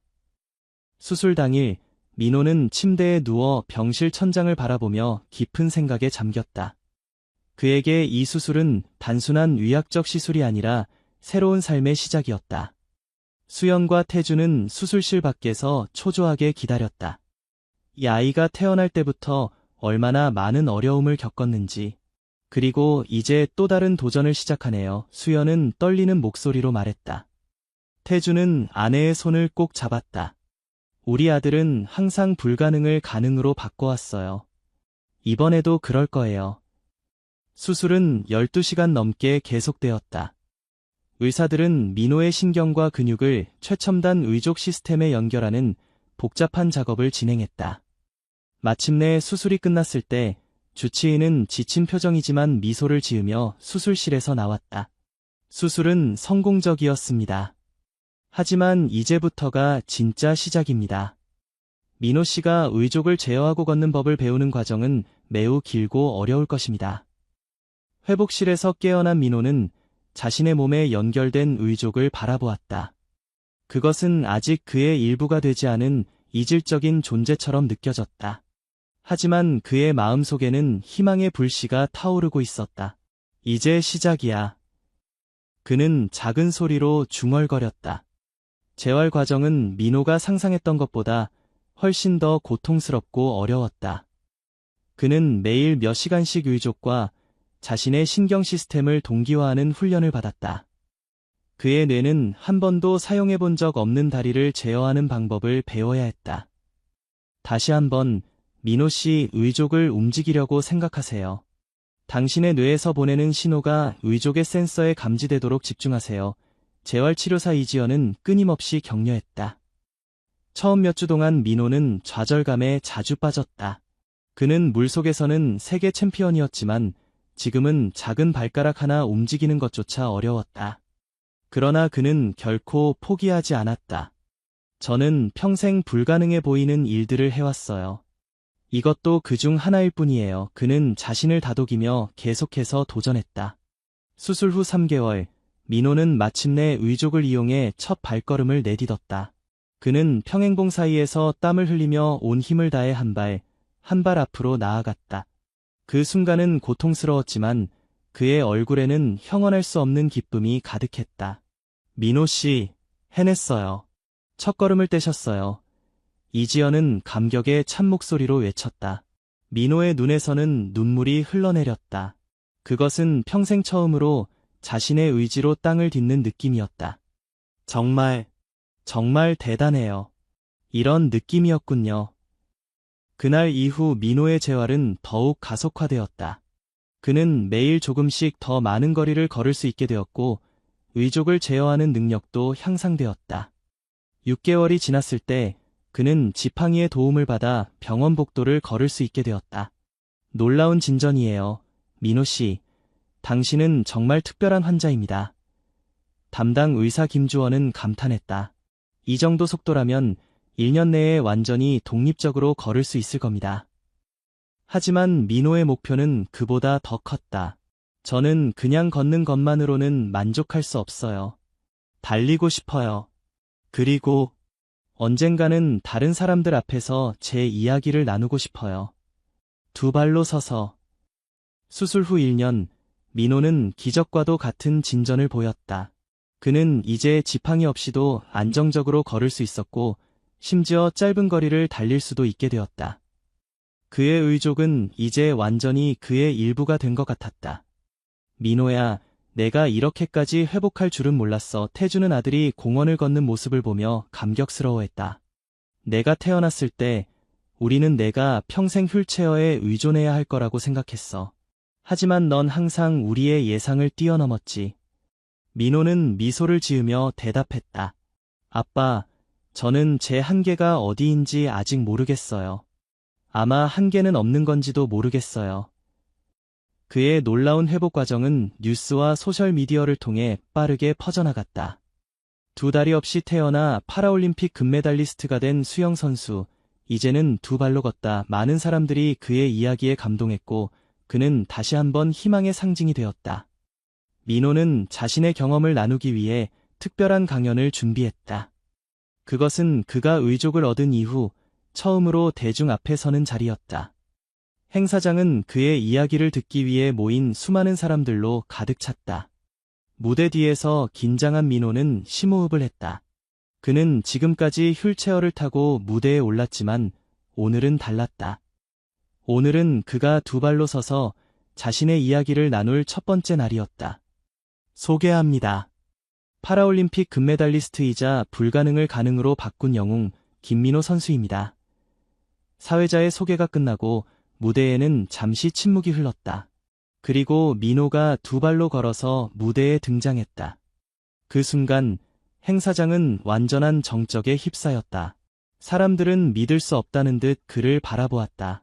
그리고 곧 모든 사람들이 일어나 기립박수를 보내기 시작했다. 민호는 무대 중앙에 서서 관중을 바라보았다. 그의 눈에는 기쁨의 눈물이 맺혔다. 수많은 사람들이 그를 보며 소리 없이 울고 있었다.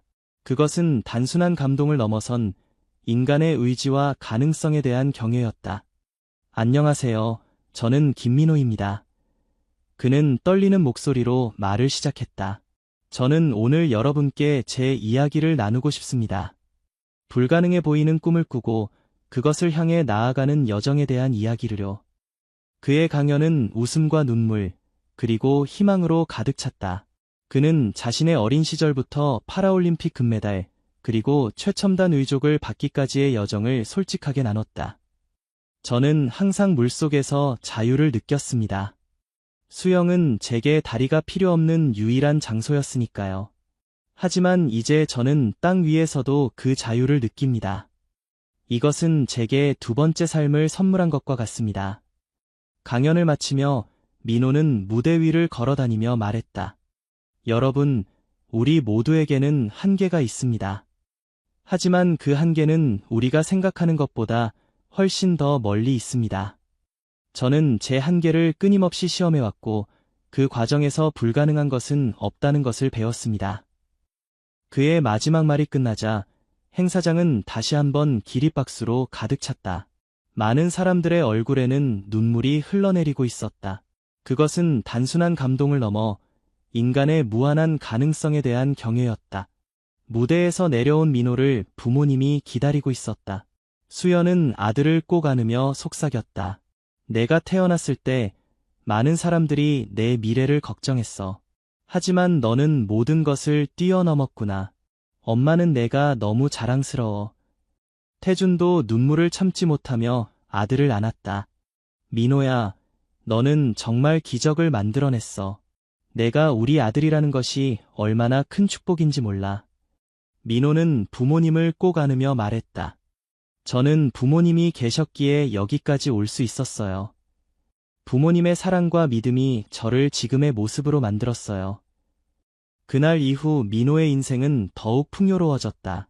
그는 다리 없이 태어난 아이들을 위한 특별한 재활 프로그램을 만들었고 그들에게 꿈과 희망을 심어주는 멘토가 되었다. 그의 재단은 전 세계적으로 확장되어 수많은 장애 아동들에게 도움을 주었다. 그는 또한 의족 기술 연구에도 적극적으로 참여했다. 그의 경험과 피드백은 더 나은 보조기구를 개발하는 데 크게 기여했고 더 많은 사람들이 그가 느낀 자유를 경험할 수 있게 되었다. 민호 씨처럼 의족을 사용하는 데 성공한 사례는 매우 드뭅니다. 특히 선천적으로 다리가 없는 경우에는 더욱 그렇죠. 그의 사례는 의학 교과서에 기록될 만합니다.